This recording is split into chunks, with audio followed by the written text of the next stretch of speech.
নমস্কার, আমি সন্দীপা। শুরু করছি উত্তরের সংবাদ। শুরুতেই দেখে নেব আজকের বিশেষ সংবাদ। অখিল ভারত আদিবাসী বিকাশ পরিষদ অনুমোদিত ডুয়ার্সের প্রায় ৫ শতাধিক চা বাগানের শ্রমিকদের প্রতিবাদী সমাবেশ জলপাইগুড়ি টাউন ক্লাব ময়দানে। মিছিল করে জেলা শাসকের দপ্তরে নিজেদের দাবিতে সোচ্চার হলেন তারা। জলপাইগুড়ি পুরসভার অন্তর্গত স্বনির্ভর গোষ্ঠীগুলিকে নিয়ে বেশ কিছু উদ্যোগ নেওয়া হচ্ছে। বৃহস্পতিবার সাংবাদিক বৈঠক করে একথা জানালেন খোদ পুরসভার ভাইস চেয়ারম্যান সৈকত চট্টোপাধ্যায়।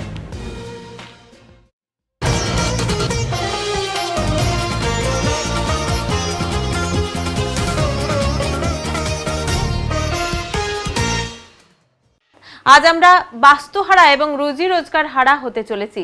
এমন সময়ে চা শ্রমিকদের নিয়ে রাজনীতি করা নেতারা কেন চুপ? এখন এর সময় আসছে জবাব দেবার। হুঙ্কার আদিবাসী বিকাশ পরিষদের। পূর্ব ঘোষিত কর্মসূচি অনুযায়ী বৃহস্পতিবার অখিল ভারত আদিবাসী বিকাশ পরিষদ অনুমোদিত প্রোগ্রেসিভ টি ওয়ার্কার্স ইউনিয়নের পক্ষ থেকে বিভিন্ন দাবি দাওয়াকে সামনে রেখে শ্রমিকদের বৃহত্তর সমাবেশ হলো জলপাইগুড়ি জেলা শাসকের কার্যালয় চত্বরে। দাবিগুলোর মধ্যে চা বাগানের ৩০% জমি ভিন্ন কাজে ব্যবহারের যে নির্দেশিকা জারি করেছে রাজ্য সরকার, সেটি অবিলম্বে বাতিল সহ নিম্নতম মজুরি প্রদান এবং ডুয়ার্স তরাইয়ের চা বাগানে বসবাসকারী আদিবাসী, গোর্খা সহ অন্যান্য জনজাতির ভূমিপুত্রীদের জমির খতিয়ান দলিল প্রদান প্রমুখ দাবি সম্মিলিত স্মারকলিপি প্রদান কর্মসূচি উপলক্ষে এদিন তরাই ডুয়ার্সের প্রায় ৫ শতাধিক চা বাগানের শ্রমিক জলপাইগুড়ি শহরের টাউন ক্লাব স্টেডিয়ামের সামনে সমবেত হয়ে প্রতিবাদ মিছিল করে জেলা শাসকের কার্যালয়ে পৌঁছে নিজেদের দাবিতে সোচ্চার হয়ে ওঠে।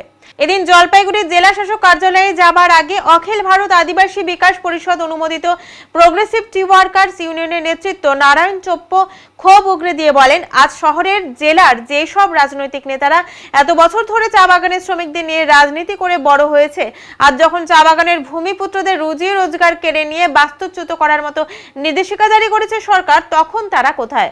তবে আগামীতে এই সমস্ত রাজনৈতিক নেতাদের এর জবাব দিতে হবে বলে এদিন হুঙ্কার দেন এই আদিবাসী নেতা। অপরদিকে বৃহস্পতিবারের স্মারকলিপি প্রদান কর্মসূচি প্রসঙ্গে প্রোগ্রেসিভ টি ওয়ার্কার্স ইউনিয়নের জেলা সভাপতি বাবলু মাঝি বলেন, আজ ডুয়ার্স এবং তরাইয়ের চা বাগানের শ্রমিকদের সামনে কঠিন সময়। রাজ্য সরকারের চা বাগানের ৩০% জমি ভিন্ন কাজে ব্যবহারের নির্দেশিকা অবিলম্বে বাতিল করতে হবে। এছাড়া নিম্নতম মজুরি চালু সহ আমাদের পূর্বপুরুষদের রেখে যাওয়া কৃষি এবং বসবাসের জমি সেই পরিবারের সদস্যদের নামে নথিভুক্ত করে দেওয়ার দাবি জানাতে আজ তরাই ডুয়ার্সের চা বাগানের শ্রমিকরা একজোট হয়ে জেলা শাসকের অফিসে এসেছে। আগামী ২০ তারিখে জেলা শাসক কার্যালয়ে ডেপুটেশন কর্মসূচি প্রসঙ্গে তিনি বলেন, মূলত ৩টি দাবিতে সেদিন ডুয়ার্সের সমস্ত চা বাগানের আদিবাসী শ্রমিক এবং তরাই বলয়ের নেতৃত্ব জলপাইগুড়ি জেলা শাসককে স্মারকলিপি প্রদান কর্মসূচিতে অংশ নিতে আসবেন। দাবিগুলোর মধ্যে রয়েছে, সম্প্রতি রাজ্য সরকার চা বাগানের ৩০% জমি ভিন্ন কাজে ব্যবহারের যে অনুমোদন দিয়েছে সেই নির্দেশিকা বাতিল করতে হবে। কারণ চা বাগানের জমি পুঁজিপতিদের হাতে গেলে একদিকে যেমন প্রায় ২০০ বছর ধরে চা বাগানে যে আদিবাসী সহ অন্যান্য জনজাতির ভূমিপুত্ররা বসবাস করে আসছে তাদের অস্তিত্ব সংকট দেখা দেবে, যেমনটা পূর্বে চাঁদমণি চা বাগান তুলে উত্তরায়ণ আবাসন প্রকল্পে হয়েছে। এছাড়া দীর্ঘ সময় ধরে রাজ্য সরকার চা বাগান শ্রমিকদের নিম্নতম মজুরি চালু করছে না, অথচ এই ব্যাপারে ত্রিপাক্ষিক চুক্তি হয়ে গেছে বহুদিন আগেই। এর পাশাপাশি চা বাগান শ্রমিকদের বসবাসের জন্য যে জমি রয়েছে আজ পর্যন্ত সেই জমির কোনো খতিয়ান দলিল নামজারি কিছুই করেনি রাজ্য সরকার। ডুয়ার্স এবং তরাইয়ের আদিবাসী চা বাগান শ্রমিকদের এই জ্বলন্ত সমস্যাগুলো নিয়েই আগামী ২০ তারিখে হাজার হাজার আদিবাসী শ্রমিক জলপাইগুড়ি জেলা শাসকের কার্যালয়ে উপস্থিত হয়ে দাবি সম্মিলিত স্মারকলিপি প্রদান করবে। আজ সেই কর্মসূচির জন্য প্রয়োজনীয় প্রশাসনিক অনুমতি দেওয়া হয়েছে আমাদের। এই চা বাগানের যে জমি আছে সেই জমিগুলোকে বিজনেসম্যান বলবো, পুঁজিপতিদেরকে বলবো, মাননীয় মুখ্যমন্ত্রী দ্বারা এটা দেওয়া হচ্ছে। এটা কেন দেওয়া হচ্ছে? টি ট্যুরিজম অ্যালাইড বিজনেস জন্য। এই টি ট্যুরিজম অ্যালাইড বিজনেস যেটা আছে সেটা নিয়ে চা বাগানে অনেক ক্ষতি হবে। এই চা বাগানের জন্য অনেক আমাদের চা বাগান নষ্ট হয়ে যাবে। ওই জন্যই আজকে আমাদের যে দাবি আছে যে ৩০% যে জমি যে চা বাগানের যে পুঁজিপতিকে দেওয়া হচ্ছে সেই জমিটাকে যে নোটিফিকেশন যেটা হয়েছে সেটাকে বাতিল করার জন্য, যেটা খারিজ করার জন্য এই ডেপুটেশন।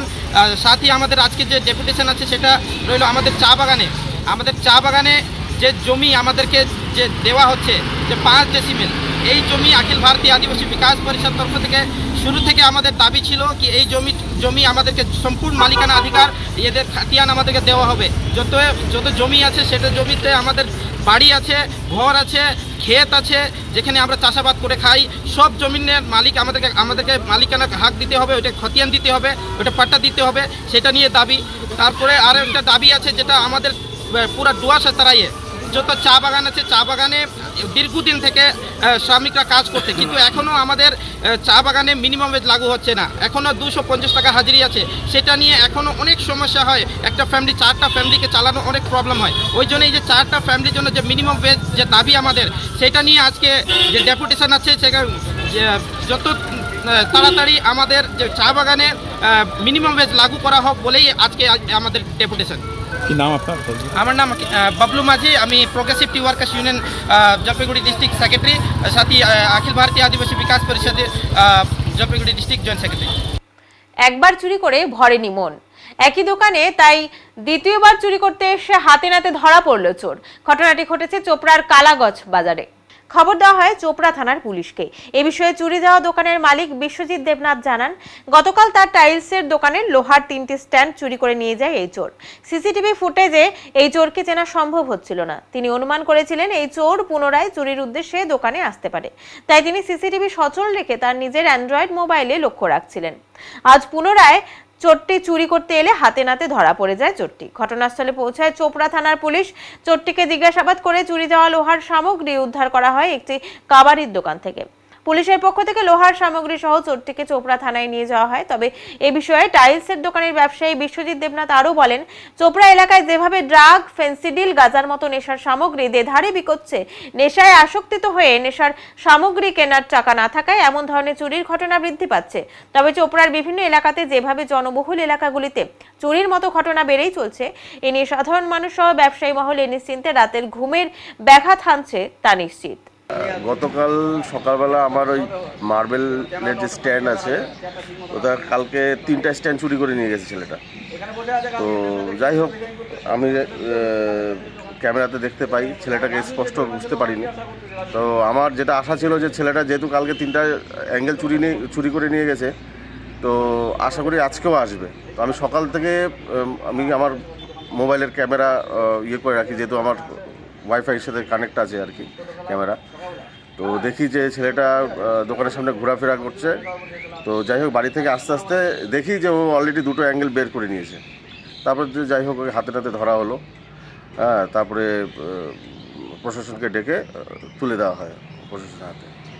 দেখা গেলো সেই মালগুলো উদ্ধার হলো ভাঙড়ি দোকান। হ্যাঁ, সে ভাঙড়ির ওখান থেকে উদ্ধার হলো। সেটা আর যদি কিছুক্ষণ পরে যেতাম তাহলে আমরা পেতাম না। একদম সঠিক টাইমে গেছি, সঠিক টাইমে গিয়ে আমরা হাতে নাতে একদম গাড়ি থেকে আমরা ওটা নামিয়ে পুলিশ ওটা থানায় নিয়ে গেছে।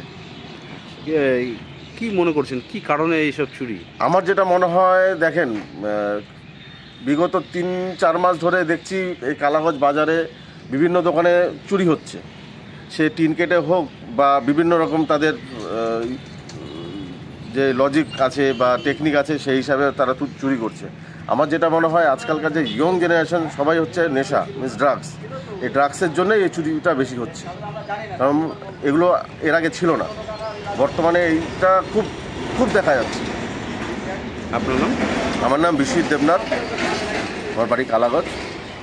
কোচবিহার শহরের এমজেএন হাসপাতালে অগ্নিকাণ্ডের ঘটনায় গ্রেপ্তার হলো 2 জন। জানা গেছে শহরের এই হাসপাতালে গতকাল এই অগ্নিকাণ্ডের ঘটনা ঘটে। তড়িঘড়ি দমকল বাহিনীর সাহায্যে আগুন নিয়ন্ত্রণে আসলেও কি করে এই অগ্নিকাণ্ডের ঘটনা ঘটলো তা নিয়ে তদন্ত শুরু করে পুলিশ। পরবর্তীতে হাসপাতালে থাকা সিসিটিভি ফুটেজ খতিয়ে দেখে তৎক্ষণাৎ 2 জনকে ধরতে সক্ষম হয় পুলিশ। হাসপাতাল সূত্রে জানা গিয়েছে, রোগীর 2 পরিজন ধূমপান করতে আগুন জ্বালিয়েছিলেন এবং সেই আগুন পেছনে থাকা শুকনো পাতার মধ্যে পড়ে, আর সেখান থেকেই অগ্নিকাণ্ডের ঘটনা ঘটে। এটুকু রিপোর্ট পেলাম যে বাইরে যে সমস্ত একটু শুকনো পাত্রতা ছিল, সেখানে উপর থেকে সম্ভবত কেউ কোন বিড়ি বা সিগারেট ফেলেছে, তার থেকেই আগুন ধরেছে। তাতে দমকল বাহিনীর সঙ্গে সঙ্গে চলে এসছেন, ফলে কোনো ফার্দার ক্ষতি কিছু হয়নি। এই জায়গায় পরিষ্কার পরিচ্ছন্নতার জায়গাটা আমাদের দেখতে হবে যাতে শুকনো পাতাগুলো না পড়ে থাকে। আপনি এখন অভিযোগ করছিলেন যে ওয়ার্ড মাস্টার আগে দেখা, আমি কে মানে ওনাকে খবর দিয়েছি কি ওয়ার্ড মাস্টারের কাছে খবর গেল না আমাদের অ্যাসিস্ট্যান্ট সুপারের কাছে খবর গেছে। আমি জানতে যাচ্ছি, মানে অ্যাট দ্য আর্লিয়েস্ট তো আমার দমকলকে খবর দিতে হবে, সেখানে কোনো গ্যাপ আছে কিনা আমার জানার প্রয়োজন আছে। তাহলে কি কোনো গাফিলতি মনে হচ্ছে? না না, গাফিলতি তো কিছু না, আমি সেটা জানতে চাচ্ছি, তো আমি এসছি তো এখন এসে আমি জানতে চাচ্ছি যে মানে কোনো রকম আমার এখান থেকে খবর যেতে দেরি হলো কিনা। মানে আমাদের তো অ্যাজ আর্লি অ্যাজ পসিবল যদি আমি আগুনটা নেভাতে না পারি সেটা খারাপ কিছু হতে পারে। সেই কারণে আমাদের পসিবিলিটি হবে যে অ্যাজ আর্লি অ্যাজ পসিবল দমকল বাহিনীর কাছে খবর যাবে, তারা অ্যাজ আর্লি অ্যাজ পসিবল চলে আসবেন এবং সমস্যাটার সমাধান হবে। সমস্যার সমাধান হয়ে গেছে, ছোটো একটা ইস্যু ছিল, ওনারা ভালো বলতে পারবেন, সুতরাং হচ্ছে সেটা মিটে গেছে। কিন্তু আমি দেখতে চাচ্ছি যে কীভাবে ওনাদের কাছে খবর যেতে আমার কোনো দেরি হয়েছে কিনা আমি একটু দেখে নিতে চাচ্ছি। স্কুলের পরিচালন সমিতির সভাপতি একজন সিভিক ভলেন্টিয়ার, তার বিরুদ্ধে অভিযোগ স্কুলের প্রধান শিক্ষককে একটি বৈঠকে অকথ্য ভাষায় গালিগালাজ ও প্রাণে মারার হুমকি দিয়েছেন তিনি। অভিযোগ, তার মর্জি মাফিক কাজ না করায় স্কুলের প্রধান শিক্ষককে একটি বৈঠকে অকথ্য ভাষায় গালিগালাজ ও প্রাণে মারার হুমকি দিয়েছেন স্কুলের পরিচালন সমিতির সভাপতি। ইতিমধ্যে ওই প্রধান শিক্ষক স্কুলের পরিচালন সমিতির সভাপতি তথা সিভিক ভলেন্টিয়ারের নামে লিখিত অভিযোগ জেলা শিক্ষা দপ্তর, হবিবপুর থানা, জেলা পুলিশ সুপারের কাছে অভিযোগ করেছেন। যদিও স্কুলের পরিচালন সমিতির সভাপতি তথা সিভিক ভলেন্টিয়ার প্রধান শিক্ষকের ওঠা এই অভিযোগটিকে সম্পূর্ণ ভিত্তিহীন বলে দাবি করেছেন সিভিক সভাপতি বনাম প্রধান শিক্ষক। এই দ্বন্দ্ব ঘিরে স্কুলের পঠন পাঠনের পরিবেশ লাটে ওঠার জোগাড়। 2022 সালের নভেম্বর মাসে আইও হাই স্কুলের পরিচালন সমিতির সভাপতি হয়েছেন civic volunteer Sanjay Barman. School কর্তৃপক্ষের দাবি, ওই পদ পাওয়ার পর থেকেই বিভিন্ন কাজে তিনি জটিলতা তৈরি করে চলেছেন। তিনি চাইছেন স্কুল চলুক, তার কথায় হঠাৎ প্রয়োজনে তাকে স্কুলে পাওয়া যায় না। অভিযোগ প্রসঙ্গে সিভিক ভলেন্টিয়ার সঞ্জয় বর্মন বলেন, প্রধান শিক্ষক অভিজিৎ মিশ্র নিজেই সব বিষয়ে জটিলতা সৃষ্টি করেন। তিনি একক সিদ্ধান্তে কাজ করতে চান, স্কুলের কারো সঙ্গে সহযোগিতা করেন না। আমি তার চালাকি ধরে ফেলেছি, আমি সব ক্ষেত্রেই তার কাজে বাধা দিচ্ছি বলেই তিনি আমার নামে মিথ্যা অভিযোগ তুলছেন। এদিকে প্রধান শিক্ষক অভিজিৎ মিশ্র জানান, উনি বিভিন্ন কাজে প্রথম থেকে বাধা দিয়ে আসছেন, স্কুলের প্রতিটা বৈঠকে সমস্যা তৈরি করেন। সম্প্রতি স্কুলের একটি বৈঠকে সকলের সামনে আমাকে অকথ্য ভাষায় গালিগালাজ করেছেন, আমাকে প্রাণে মেরে ফেলারও হুমকি দিয়েছেন তিনি। তার জেরে আমি অসুস্থ হয়ে পড়ি। আমরা চাই প্রশাসন স্কুলের পরিচালন সমিতির সভাপতি পদ থেকে তাকে সরিয়ে অন্য কাউকে নিয়োগ করুক। আর এই ঘটনাকে কেন্দ্র করে শুরু হয়েছে রাজনৈতিক চাপানোউতর। উত্তর মালদা বিজেপির সভাপতি প্রতাপ সিং জানান, সিভিক ভলেন্টিয়ার তৃণমূল দলের হিসেবে ওই স্কুলে নিয়োগ করা হয়েছে। এখন নেতাদের নয়, সিভিক ভলেন্টিয়ার দিয়ে তৃণমূল দল চালাচ্ছে। তৃণমূলের দাবি, ইতিমধ্যেই অভিযোগ জেলা শিক্ষা দপ্তরকে জানানো হয়েছে, ওই বিষয়টি তদন্ত করে দেখছে জেলা শিক্ষা দপ্তর। বিজেপি সব ক্ষেত্রেই অভিযোগ তুলতে ব্যস্ত হয়ে পড়ে। আসলে তারা আজ মানুষের জনসমর্থন পাচ্ছে না বলেই অন্যের ব্যর্থতা দেখে বেড়াচ্ছে। যেটা পরিচালন কমিটির মিটিং হয়, সেই মিটিংয়ে আমরা সর্বসম্মতিক্রমে যে সমস্ত রেজুলেশন তৈরি করি, সেই সমস্ত রেজুলেশনের মান্যতা দেন না এবং উনি কি করেন, রেজুলেশন সেই দিন মিটিংয়ের দিন না লিখিয়ে ওই রেজুলেশন দিনের পর দিন ফাঁকা রেখে দেন এবং উনি ওনার সুবিধার্থে এবং ওনার কুমতলবে উনি কিন্তু ওটা পরে বা পরক্ষণে ওটাকে লিখিয়ে নেন এবং কবে লিখিয়ে নেন সেটা আমরা জানতে পারি না। এবং যখন পরের মিটিং হয় তখন উনি ওটাকে সই করার জন্য আমাকে চাপ সৃষ্টি করেন এবং সই না করতে চাইলেই উনি আমাকে সভাপতির পদ থেকে সরিয়ে দেওয়ার হুমকি দেন এবং উনি আমাকে অকথ্য ভাষায় গালাগালিজ করেন এবং উনি কোনো চেক ভাউচার দেখান না, কোনো ভাউচার উনি আমাকে দেখান না। ভাউচার না দেখিয়ে উনি টাকা তোলার প্রবণতা আমি বরাবরই দেখে যাচ্ছি। হ্যাঁ, উনি আমাদের বিল্ডিংয়ের যে কাজ হচ্ছে সেই বিল্ডিংয়ের কাজে উনি কিন্তু বাধা দিয়েছেন এবং কখন বাধা দিয়েছে আমরা জানতে পারিনি। আমরা যখন জানতে পারলাম যে প্রধান শিক্ষক অভিজিৎ মিশ্র আমাদের বিল্ডিং তৈরির ক্ষেত্রে বাধা হয়ে দাঁড়িয়েছে, তখন ওনাকে যখনই আমরা মিটিং ডাকতে বলি, বারবার এটা বিল্ডিংয়ের পারপাসে মিটিং ডাকতে গেলে উনি এড়িয়ে যান এবং বলেন যে এই বিষয়ে আপনার মাথা ঘামিয়ে কোনো লাভ নেই এবং ওনার কিছু হয়তো এটার মধ্যে কুমতলব আছে, সেটা আমরা বুঝে উঠতে পেরেছি। হ্যাঁ, উনি তো বিভিন্নভাবে আমাকে সরানোর জন্য চক্রান্ত করছেই। আর উনি আমার সম্পর্কে এবং মিথ্যাবাদ এবং অপবাদ দিয়ে উনি বিভিন্ন জায়গায় এটা একটা মিডিয়া মারফত থেকে উনি সরকারি আধিকারিককে করছেন। এটা কিন্তু বরাবরই করে যাচ্ছেন এবং এটা কিন্তু এর আগেও ইনি কিন্তু মিডিয়া করেছিলেন। আমাকে সরকারকে প্রেসিডেন্ট হিসেবে তার মানতে তিনি চান না, কারণ আমি যেহেতু একটা সোশ্যাল ওয়ার্কার, হ্যাঁ, আমাকে তিনি প্রাধান্য দেন না এবং আমার পরিচালন কমিটি যে সমস্ত আছে পিআই মেম্বার থেকে গার্জেন নমিনি এবং তাদেরকেও তিনি কোনো রকম প্রাধান্য না দিয়েই একের পর এক জটিলতা তৈরি করে এবং কাজ করে যাওয়ার প্রবণতা তার ওনার দেখে যাচ্ছি। এবং আমাদের পুরনো বিল্ডিংটাকে সরিয়ে নেওয়া হয়েছে। এই বিল্ডিংয়ের পাশটা। আমার নাম হচ্ছে সঞ্জয় বর্মন, আমি আইও হাই স্কুলের পরিচালন কমিটির সভাপতি। পেশায় হচ্ছে আমি ওয়ার্ল্ড সরকার সিভিক ভলেন্টিয়ার এবং হবিবপুর পিএসআই আন্ডারে ডিআইবিতে কাজ করি। সমস্যা বলতে সবই আমাদের শোনা, যেটা আর তবে শুধু আমি এইটুকু আমি আবদার রাখবো সবার কাছেই, সমাজে যারা আছেন বা আদার যারা আমাদের ঊর্ধ্বতন কর্তৃপক্ষ যারা আছে, আমাদের স্কুলের তরফ থেকে একজন সহকারী শিক্ষক হিসেবে আমরা এইটুকু শুধু তাদের কাছে আবদার করি বা আবেদন রাখবো যে আমাদের স্কুলটা যেন আগের সেই সুনামের জায়গাটাতে ফিরে আসে এবং আমাদের যে সমস্যাগুলো আছে জানি না সেটা কী সমস্যা কী কারণে, তো সেই জায়গাগুলো যেন সেই আগের জায়গায় ফিরে আসে সেইটা আমরা আশা রাখবো। আর একটা হচ্ছে আমাদের ছাত্ররা দীর্ঘদিন ধরেই বঞ্চিত হচ্ছে, সপ্তাহে মাত্র 3 দিন করে অল্টারনেটিভ ডেতে আমাদের মানে ক্লাসগুলো চলছে এবং দীর্ঘদিন ধরে সেটা। তো খুব তাড়াতাড়ি সেই বিল্ডিংয়ের কাজটা কমপ্লিট করে দিয়ে আমাদের বাচ্চারা যেন সপ্তাহে 6 দিন ক্লাস করতে পারে তার জন্য একটা সুব্যবস্থা করে দেন আমাদের ঊর্ধ্বতন কর্তৃপক্ষ যারা আছেন, তারা সে ব্যাপারে তাদের সুচিন্তিত চিন্তাভাবনা নিয়ে এগিয়ে যাক, এটুকুই শুধু বলবো। উন্নতি হ্যাঁ সেটা আপাতত দৃষ্টিতে মতো অবশ্যই ব্যাহত হচ্ছে, কারণ বিল্ডিং হওয়ার কথা অনেকদিন আগেই শেষ হয়ে যাওয়ার কথা, সেখানে বিল্ডিংটা এখনও থমকেই আছে, জানি না কী কারণে সেটা, যার ফলে বাচ্চারা তো ঠিকঠাক মানে সেই পরিবেশটা পাচ্ছে না পড়াশোনার। এবার আমরা তখন হেড স্যারকে নিয়ে গেলাম হসপিটালে, উনি ওখান থেকেই বললেন যে আমি প্রেসিডেন্টের নামে একটা অভিযোগ জানাবো। এখন আমাদের একটাই দাবি, সেটা হচ্ছে স্কুলটা যে অবস্থায় চলছে এটা ভালো নয়। স্কুলের যে কোনো রকম খরচাপাতি সে মানে আমাদের প্রশ্নর ছাপার খরচ থেকে শুরু করে জেরক্স পেপার কেনার খরচ কোনো কিছুই নেই। স্কুলের সামান্য সুইপারের টাকা হেড স্যার দিতে পারছেন না, কারণ মানে জিজ্ঞাসা করলে তিনি বলছেন হেড স্যার বলছেন যে প্রেসিডেন্ট সই করছেন না। প্রেসিডেন্ট এবং হেড স্যার দুজনকে নাকি সই করতে হবে, নাহলে কোনো টাকা পয়সা পাওয়া যাবে না। তার ফলে স্কুলের প্রাত্যহিক যে কৃত্যালি সেগুলো বন্ধ হয়ে যাচ্ছে। এভাবে চললে তো আমাদের স্কুলের পঠন পাঠন বন্ধ হয়ে যাবে, আর ডেডলক সিচুয়েশন চলে যাবে।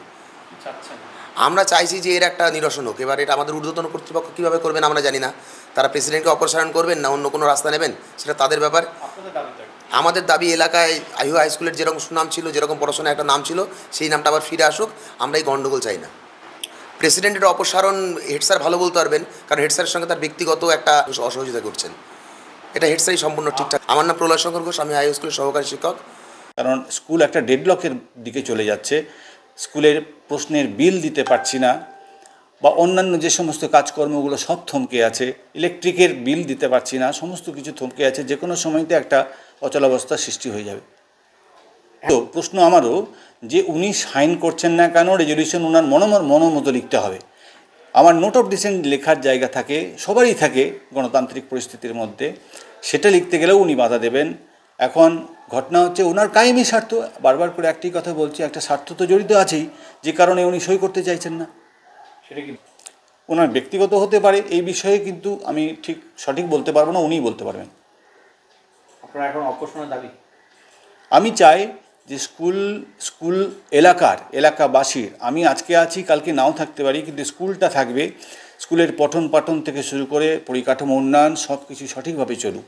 তার জন্য কিন্তু এই বর্তমান সভাপতির নেতৃত্বে বা বর্তমানে সভাপতির সভাপতিত্বে স্কুল কিন্তু কোনোভাবেই আর আগের জায়গায় ফিরে যেতে পারবে না। আমি চাই ব্যক্তিগতভাবে ওনার অপসারণ। আপনার নাম এবং কোন দায়িত্বে আছেন? আমার নাম অভিজিৎ মিশ্র, আমি প্রধান শিক্ষক আইহো হাই স্কুল।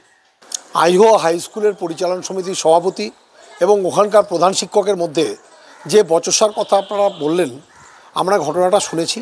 ওখানে স্কুলের হেডমাস্টারমশাইও যেমন কমপ্লেন লজ করেছেন কনসার্ন থানা, কনসার্ন বিডিও অফিস এবং ডিআই অফিসে, ঠিক সেরকম পরিচালন সমিতির সভাপতিও বিভিন্ন জায়গায় কমপ্লেন লজ করেছেন। তো যেটাই হোক, এই কমপ্লেনের রেসপেক্টে already enquiry has been started. Enquiry হওয়ার পরে অ্যাকর্ডিং টু ল যেটা হওয়া উচিত এবং যে দোষী তেই সাজাপ্রাপ্ত হবে। এবং পাশাপাশি আমাদের দলের তরফ থেকে একটা দাবি থাকবে, স্কুলের পঠন পাঠন, স্কুলের পরিকাঠামো কোনো রকম বাধা আমরা কিন্তু মানব না। এক্ষেত্রে যেভাবে হোক স্কুলের পঠন পাঠনকে ঠিক রাখতে হবে।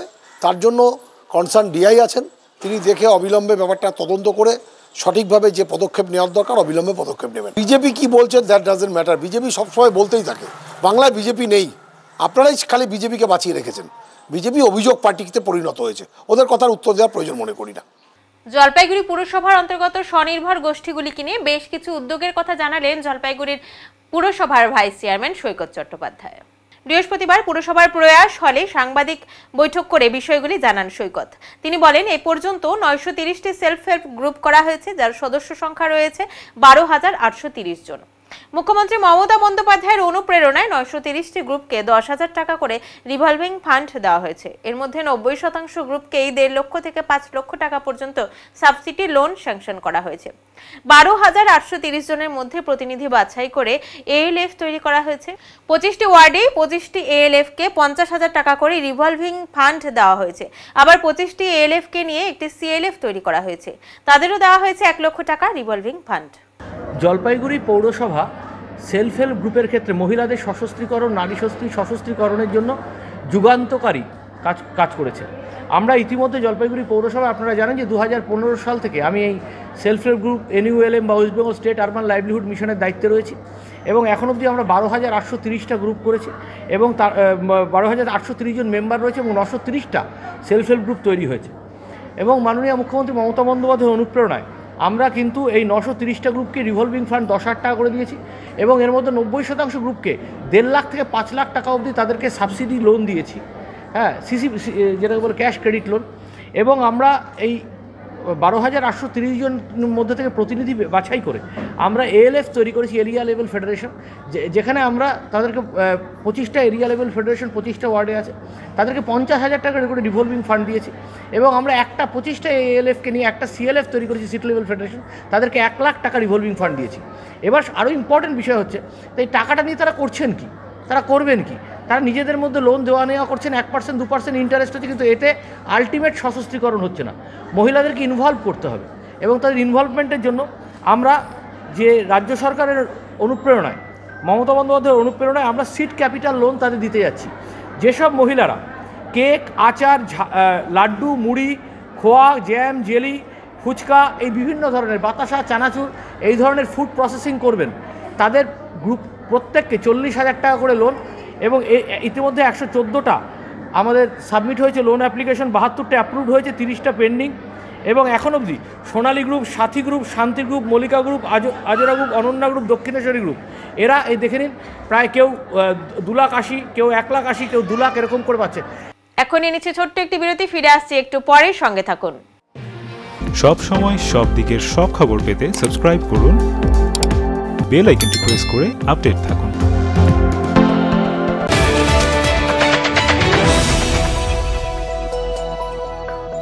আপনি কি ব্যবসা করতে চান? Jalpaiguri new Hindustan soap and chemicals এর সঙ্গে লাভজনক ব্যবসার রয়েছে সুবর্ণ সুযোগ।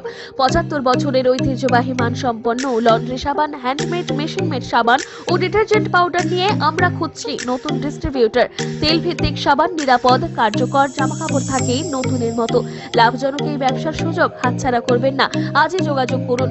নয়াবস্তিপাড়া, নিবেদিতা সরণি, জলপাইগুড়ি। যোগাযোগ নম্বর 9647800291 অথবা 9819680057। জলপাইগুড়ি লাইফলাইন শপে বিশেষজ্ঞ চিকিৎসকরা বসছেন আপনাদের নানা রকম রোগ সমস্যার সমাধানে। সোম থেকে বৃহস্পতি বিকেল 5টায় বসছেন স্কিন, ভেনেরিওলজি এবং লেপ্রোসি স্পেশালিস্ট ডক্টর কোগে পটম। বুধ বৃহস্পতি দুপুর 2:30 থেকে বসছেন ত্বক, চুল, নখ বিশেষজ্ঞ ডক্টর শাইনি দত্ত। সোম থেকে শুক্র বিকেল 4টায় বসছেন নাক, কান, গলা বিশেষজ্ঞ ডক্টর সঙ্গীত প্রকাশ। মঙ্গল ও শনি দুপুর 12টা থেকে অর্থোপেডিক ডক্টর অভিষেক মল্লিক বসছেন।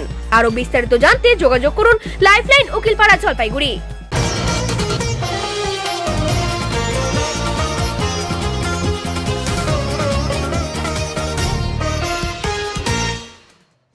জেন্ডারলেস সোসাইটির সম্ভাবনা নিয়ে 2 দিনব্যাপী আন্তর্জাতিক সেমিনারের আয়োজন জলপাইগুড়ি আনন্দচন্দ্র শিক্ষক শিক্ষণ মহাবিদ্যালয়ে।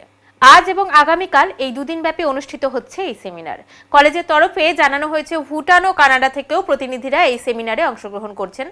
উল্লেখ্য, প্রতি বছরই এই সময় কলেজের তরফে এই ধরনের বিভিন্ন বিষয়ের উপর আলোচনা সভার আয়োজন করা হয়ে থাকে। এই বছর সম্পূর্ণ ভিন্ন সময় উপযোগী এমন একটি বিষয়ের উপর সেমিনার অনুষ্ঠিত হচ্ছে। লিঙ্গভেদ না করে যদি সমাজটাকে দেখা যেত তাহলে কেমন হতো, এমন বিষয়ের উপর প্রতিনিধিরা আলোকপাত করেন। কলেজের ছাত্রছাত্রীদের পাশাপাশি অধ্যাপক অধ্যাপিকারাও অনুষ্ঠানে উপস্থিত ছিলেন। আমি সরোজ কুমার ঘোষ, এই কলেজের অ্যাসোসিয়েট প্রফেসর এবং আমাদের যে ট্যুরের ইন্টারন্যাশনাল সেমিনার হচ্ছে তার অর্গানাইজিং কমিটির সেক্রেটারি। তো আমাদের এই ইন্টারন্যাশনাল সেমিনারটা হচ্ছে কারণটা হলো যে যেই টপিকটা নেওয়া হয়েছে আর কি, possibility of genderless society. Reimagining the future, এই টপিকটার পরে এটা আমরা ভাবছি যে এটা যদি হয় আর কি, যদি আমরা এটা করতে পারি, কারণ এখন তো জেন্ডার বায়াসনেসটা অনেক প্রভাবিত করছে অনেককে, সেটা যদি নির্মূল করা যায় সেই উদ্দেশ্যকে সামনে রেখেই এটা আমাদের করা। এবং আমরা এখানে ইন্টারন্যাশনাল এই কারণেই করছি যে কানাডার একজন আছেন আমাদের এখানে এসছিলেন, ওনার বক্তব্য হয়েও গেছে, কানাডা থেকে এসেছিলেন এবং ভুটান থেকে 2-3 জন প্রতিনিধি ছিলেন, সেই জন্য এটাই লিঙ্গভেদ নিয়ে সমস্যা। লিঙ্গভেদ যদি না হয়, মানে যদি না থাকে আর কি, তাহলে আমরা সোসাইটিকে কীরকমভাবে দেখতে পারি, মানে অনেক বেশি উন্নত দেখব নিশ্চয়ই। সেই কারণেই এটা করা, যে আমরা জেন্ডার লেস করে দিতে চাইছি। যে আমরা বলবো যে, যেমন কিছুক্ষণ আগেই কথা হচ্ছিল যে যখন কারো মানে সন্তান জন্মগ্রহণ করে তখন আমরা কি জিজ্ঞেস করি যে ছেলে হয়েছে না মেয়ে হয়েছে, এইটা যাতে না হয়, আপনার সন্তান কেমন আছে এরকম জিজ্ঞেস যাতে করতে পারি, এই জায়গাটা যাতে যেতে পারি আর কি, সেই উদ্দেশ্যেই আমাদের এটা করা। সাপের আতঙ্কে বন্ধ সরকারি অডিট, স্বেচ্ছাসেবীদের সহযোগিতায় উদ্ধার সাপ, আতঙ্কমুক্ত হয়ে ফের শুরু অডিট, স্বাভাবিক ছন্দে স্কুল। জলপাইগুড়ি সোনালী বালিকা উচ্চ বিদ্যালয়ের অফিস রুমে চলছে সরকারি অডিট। হঠাৎ করে একজন স্কুল কর্মী দেখেন বিশাল আকৃতির একটি সাপ ঘুরে বেড়াচ্ছেন অফিস রুমে। আতঙ্কে বন্ধ হয়ে যায় সরকারি অডিট। আতঙ্কিত হয়ে ছুটোছুটি শুরু হয়ে যায় স্কুল শিক্ষিকা থেকে অডিট কর্মীদের মধ্যে। খবর দেওয়া হয় গ্রিন জলপাইগুড়ি স্বেচ্ছাসেবী সংস্থাকে। মুহূর্তের মধ্যে বিদ্যালয়ে পৌঁছে যান গ্রিন জলপাইগুড়ি স্বেচ্ছাসেবী সংস্থার 3 সদস্য সভাপতি বিনোদ আগরওয়াল, সম্পাদক অঙ্কুর দাস ও দপ্তর সম্পাদক স্বরূপ বসাক। এই ঘর ওই ঘরে তল্লাশি চালিয়ে শেষমেশ স্টোর রুমের আলমারি থেকে উদ্ধার হয় একটি পূর্ণবয়স্ক দাঁড়ার সাপ। স্বাভাবিক ছন্দে ফিরে আতঙ্কমুক্ত হয়ে শুরু হয় সরকারি অডিট। আমি সোনালী গার্লস বালিকা সোনালী বালিকা বিদ্যালয়ের প্রধান শিক্ষিকা সর্বাণী মজুমদার। আজকে স্কুলে আমাদের সরকারি অডিটের কাজ চলছে। কাজ চলতেই হঠাৎ করে আমার যে গ্রুপ ডির কর্মী আছে সে বলছে যে সাপ ঢুকেছে ঘরে অফিসের রুমের পাশে, এবং আমাদের কাজ বন্ধ করে দিতে হয়, বাইরে গিয়ে দাঁড়িয়ে আছি। তারপর অগতির গতি অঙ্কুর, তাকে ডাকা হলো এবং সে এসে যেভাবে 3খানা ঘর ঘুরে আমাদের এই সাপ উদ্ধার করে নিয়ে যাচ্ছে, আমরা কৃতজ্ঞ, চিরকৃতজ্ঞ ওর কাছে অনেকেই চিরকৃতজ্ঞ। তাও মানে আমি বললাম স্কুলের জন্য যে কি উপকার করলো, আর ওকে ডাকলেই পাওয়া যায়, এটাই হচ্ছে সব থেকে বড় কথা। ওকে যখনই ডাকি তখনই পাই। এখন আতঙ্কমুক্ত, এখন আমি বিপদমুক্ত, আমার স্কুল বিপদমুক্ত, আমার মেয়েরা বিপদমুক্ত। অনেক ধন্যবাদ অঙ্কুরকে, অনেক বড় হোক, আরও ভালো থাকুক। দুদিনব্যাপী নাট্যোৎসব অনুষ্ঠিত হতে চলেছে জলপাইগুড়িতে। আয়োজনে জলপাইগুড়ির অনুভব নাট্য সংস্থার তরফে বৃহস্পতিবার জলপাইগুড়ি প্রেস ক্লাবে একটি সাংবাদিক বৈঠক করা হয়। আগামী 23শে মার্চ রবিবার ও 24শে মার্চ সোমবার জেলা পরিষদের হল ঘরে 2টি নাটক যথাক্রমে আবার বাঞ্ছা ও নমস্তস্যই মঞ্চস্থ হবে। সকলের জন্যই প্রবেশ অবাধ থাকছে। এ বিষয়ে অনুভব নাট্য সংস্থার সভাপতি তথা পরিচালক সাধন চক্রবর্তী বলেন, কলকাতায় 2টি বিখ্যাত প্রযোজনা থাকছে। নাট্য চর্চাকে অব্যাহত রাখতে অবাধ প্রবেশের ব্যবস্থা করা হয়েছে। নাটকের জনপ্রিয়তা ফিরিয়ে আনতে নাট্যপ্রেমীদের কাছে আমরা পৌঁছে যাচ্ছি। প্রশাসন আমাদের সহযোগিতা করছে। 2টি নাটকেই অভিনয় করবেন নারায়ণ গোস্বামী বলে তিনি জানান। প্রথম দিন সন্ধ্যা 6টা ও পরদিন সন্ধ্যা 6:30 থেকে এই অনুষ্ঠানের আয়োজন করা হয়েছে। আমি শ্রী সাধন চক্রবর্তী। আমি পশ্চিমবঙ্গ নাট্য একাডেমিতে 6 বছর ধরে সদস্য ছিলাম, যদি এবছর আমি এখন নেই। আর আমি জলপাইগুড়ি অনুভব নাট্য সংস্থার আমি পরিচালক এবং সভাপতি। কি নিয়ে আজকে সাংবাদিক সম্মেলন হচ্ছে, আমরা 23 তারিখ এবং 24 তারিখ এ মাসে রবিবার এবং সোমবার আমরা কলকাতা থেকে 2টি বিখ্যাত প্রযোজনা নিয়ে আসছি, এবং সেই প্রযোজনাটা হবে জলপাইগুড়ি জেলা পরিষদ হলে। এবং আমরা এখানে নাট্যচর্চাকে অব্যাহত রাখার জন্য এবং দর্শক কমে যাচ্ছে এই ব্যাপারটাকে মাথায় রেখে আমরা এই প্রযোজনাকে সম্পূর্ণ প্রবেশ মূল্যহীন করেছি, অর্থাৎ প্রবেশ মূল্য নেই, অবাধ প্রবেশের ব্যবস্থা করেছি। এবং বিভিন্ন সার্কেলে যে নাটকের যে জনপ্রিয়তা একসময় ছিল, সেই জনপ্রিয়তা ফিরিয়ে আনার জন্য আবার নাট্যবাদী মানুষের কাছে, সাধারণ ছেলে মেয়ে, স্কুল কলেজ সর্বত্র আমরা যাচ্ছি একে সাকসেস করার জন্য। তার জন্য প্রশাসন আমাদেরকে বিভিন্নভাবে সহযোগিতা করছে। কারা কারা অভিনয় করছেন এবং এখানে যারা অভিনয় করছেন তাদের মধ্যে বিখ্যাত হচ্ছেন কলকাতার উত্তর 24 পরগনার সভাধিপতি এবং বিধায়ক শ্রী নারায়ণ গোস্বামী। উনি দুটো নাটকেই অভিনয় করবেন। প্রথম দিন হচ্ছে আবার বাঞ্ছা, মনোজ মিত্রের বাঞ্ছারামের বাগান নিয়ে নাটক, এবং দ্বিতীয় দিন হচ্ছে বীরেন্দ্রকৃষ্ণ ভদ্রের জীবনী নিয়ে হচ্ছে নমস্তাস্যই। এতে মুখ্য ভূমিকা অভিনয় করবেন শ্রী নারায়ণ গোস্বামী। সময় কী আছে? সময় আমরা সন্ধ্যা 6টা রেখেছি। 6টার সময় প্রথম দিন উদ্বোধন হবে, দ্বিতীয় দিন 6:30। সিএবি পরিচালিত আন্ডার 14 ক্রিকেট টুর্নামেন্টের আজ সমাপ্তি হলো। ধূপগুড়িকে হারিয়ে বিজয় লাভ করে Belakoba high school. Under 14 school tournament অনুষ্ঠিত হয়েছিল জলপাইগুড়ি টাউন ক্লাব ময়দানে। 10ই মার্চ থেকে শুরু হয়েছিল এই টুর্নামেন্টটি। আজ চূড়ান্ত পর্যায়ের খেলা ছিল। খেলাতে অংশগ্রহণ করে মোট 12টি বিদ্যালয়। আজকের চূড়ান্ত পর্যায়ের খেলাতে উপস্থিত ছিলেন জেলা ক্রীড়া সংস্থা দপ্তরের কর্মকর্তারাও। আজকের খেলাতে মুখোমুখি অংশগ্রহণ করেছিল বেলাকোবা ও ধূপগুড়ি হাই স্কুল। ধূপগুড়িকে হারিয়ে বেলাকোবা হাই স্কুল বিজয় লাভ করে। খুবই ভালো উদ্যোগ। এই ধরনের প্রচেষ্টা যেটা জেলা ক্রীড়া সংস্থা করেছে, আমরা ধূপগুড়ি হাই স্কুল থেকে পার্টিসিপেট করেছি। আজকে ফাইনাল ম্যাচ হচ্ছে, তো খুব ভালো একটা উদ্যোগ এবং তাদের ব্যবস্থাপনা এবং এখানকার ম্যানেজমেন্ট সব আমার ভালো ছিল। আমরা খুব স্যাটিসফাইড এবং এই ধরনের উদ্যোগ আগামী দিনে আসুক, আমাদের শুভেচ্ছা রইল। আগে তো একটা এখন তো ভাড়ারও ব্যবস্থা করেছে তারা, সেটা অনেকটাই সুরাহা হয়েছে আমাদের, যে তারা আমাদের যে আমরা ধরুন ধূপগুড়ি থেকে যে আসছি তার যে একটা খরচ এবং টিফিনের যে একটা খরচ, সেটাও তারা যতটা সম্ভব তারা চেষ্টা করেছে। সেটা হয়তো পুরোটা নয়, বাট অনেকটাই তারা চেষ্টা করেছে। আমরা খুশি তাদের কাজে। কি নাম স্যার আপনার? Partha Ghosh, Dhupguri high school. ঠিক। আমাদের কি খেলার সমাপ্তি হলো?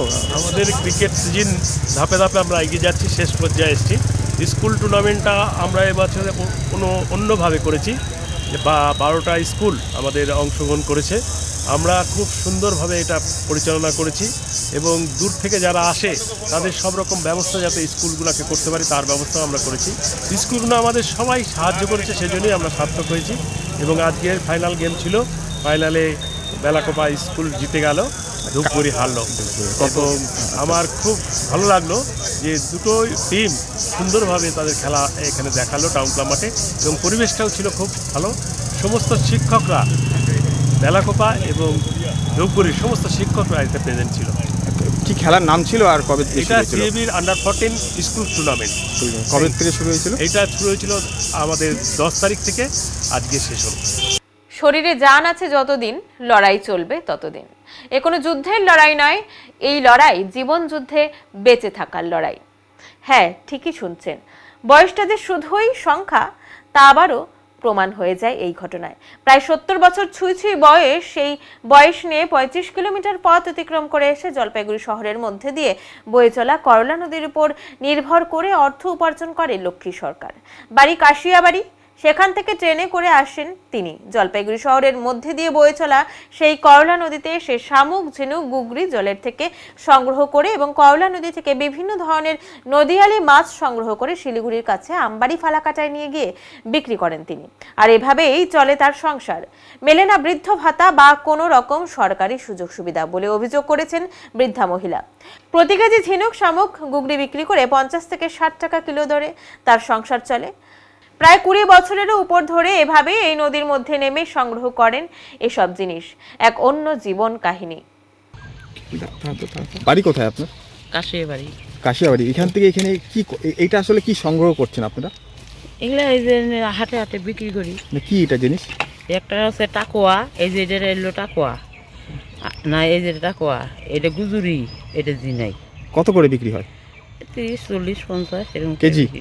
তাহলে এই যে এত খাটনি করে বাইরে থেকে এসে পোষায়, কি করা যায়? এখন কোনো কাজ নাই, পারি না অন্য কাজ করবার, একবার একটু নিয়ে পাও। আজকে কত টাকা রোজগার হলো মনে হয় বিক্রি করে? হবে না, ওই 300-400 টাকা করে বইব একজনে হবে, মানে বিক্রি হবেই? এনে হবে না, আবার কালি আমবাড়ি যাবো। আমবাড়ি? আবার আমবাড়ি? শিলিগুড়ি? শিলিগুড়ি এমনি আমবাড়ি যেতে হবে। বাড়িতে কে রয়েছে আপনার? বাড়িতে মেয়ে রয়েছে। মানে এটাই আপনার পেশা? কি বলে এটাকে? গুচুরি? গুজুরি। গুচুরি। কি নাম আপনার? লক্ষ্মী সরকার। আর এখন পাওয়া যাচ্ছে বেশি না কম নদীতে? পাওয়া যায় না এখন, কম। ওইতে যে সারাদিনে কবলে 6-7 কেজি মারলাম। এখন এনেছে ছোট্ট একটি বিরতি, ফিরে আসছি একটু পরে, সঙ্গে থাকুন। সব সময় সব দিকের সব খবর পেতে সাবস্ক্রাইব করুন, বেল আইকনটি প্রেস করে আপডেট থাকুন।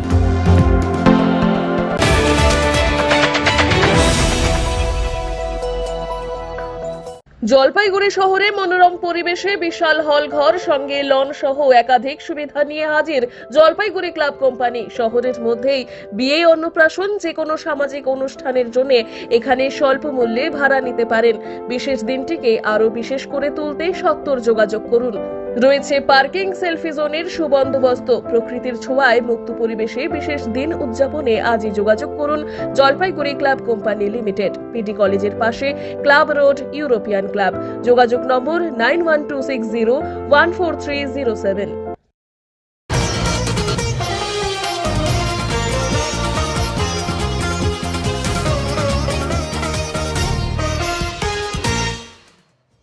পশ্চিমবঙ্গের উচ্চতম শৃঙ্গ সান্দাকফু, যার উচ্চতা 3636 মিটার। পায়ে হেঁটে সেখানে গিয়েছিল ওদলাবাড়ির পরিবেশপ্রেমী সংগঠন ন্যাসের 6 সদস্যের একটি বিশেষ প্রতিনিধি দল। হ্যাঁ, সান্দাকফু ট্রেক করে তারা এবারে ফিরে এলো ওদলাবাড়িতে। এই পরিবেশপ্রেমী সংগঠন ন্যাসের 6 সদস্যের এই প্রতিনিধি দলটি। সান্দাকফু হলো পশ্চিমবঙ্গের উচ্চতম শৃঙ্গ, যার উচ্চতা 3636 মিটার। দার্জিলিংয়ের সিঙ্গালীলা জাতীয় উদ্যানের ধারে পশ্চিমবঙ্গ নেপাল সীমান্তের এই শৃঙ্গ সিঙ্গালীলা পাহাড়ের সবচেয়ে উঁচু বিন্দু। এভারেস্ট, কাঞ্চনজঙ্ঘা, লোৎসে এবং মাকালু পৃথিবীর 5টি সবচেয়ে উঁচু চূড়ার 4টি সান্দাকফু থেকে দেখা যায়। সান্দাকফু হলো তাদের জন্য স্বর্গ যারা হয়তো খুব ভালো ট্রেকার না হলেও কিন্তু পাহাড় ভালোবাসে। সান্দাকফুকে হয়তো এজন্যই বলা হয়ে থাকে ট্রেকার্স প্যারাডাইস। শারীরিক সেরম কোনো সমস্যা না থাকলে হেঁটে যাওয়াটাই উত্তম, কারণ এতে সান্দাকফু ট্রেকের সবটুকু সৌন্দর্য উপভোগ করতে পারবেন। কষ্ট একটু হলেও আনন্দ পাবেন হাজারো গুণ বেশি।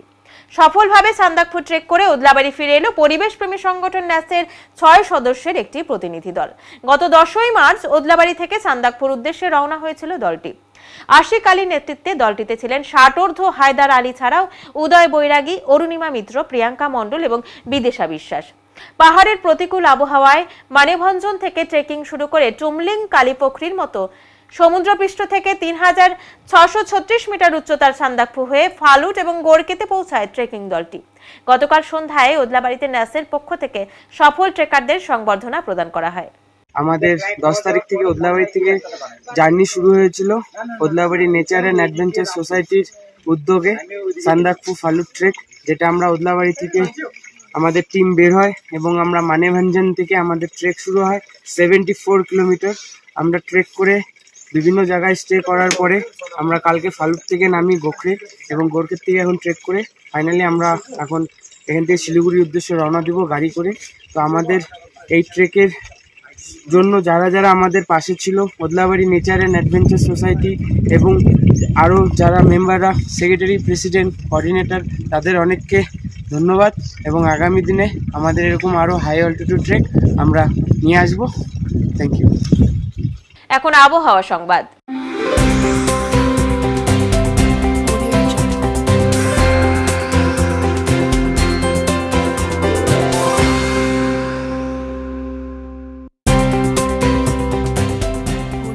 কেন্দ্রীয় আবহাওয়া দপ্তরের জলপাইগুড়ি কেন্দ্র থেকে পাওয়া তথ্য অনুযায়ী বৃহস্পতিবার দিনের সর্বোচ্চ তাপমাত্রা ছিল 33.2 ডিগ্রি সেলসিয়াস ও সর্বনিম্ন তাপমাত্রা ছিল 17 ডিগ্রি সেলসিয়াস। গত 24 ঘন্টায় কোনো বৃষ্টিপাত হয়নি। শেষ করবার আগে আজকের বিশেষ সংবাদ আরো একবার। অখিল ভারত আদিবাসী বিকাশ পরিষদ অনুমোদিত ডুয়ার্সের প্রায় 5 শতাধিক চা বাগানের শ্রমিকদের প্রতিবাদী সমাবেশ জলপাইগুড়ি টাউন ক্লাব ময়দানে। মিছিল করে জেলা শাসকের দপ্তরে নিজেদের দাবিতে সোচ্চার হলেন তারা। জলপাইগুড়ি পুরসভার অন্তর্গত স্বনির্ভর গোষ্ঠীগুলিকে নিয়ে বেশ কিছু উদ্যোগ নেওয়া হচ্ছে। বৃহস্পতিবার সাংবাদিক বৈঠক করে একথা জানালেন খোদ পুরসভার ভাইস চেয়ারম্যান সৈকত চট্টোপাধ্যায়।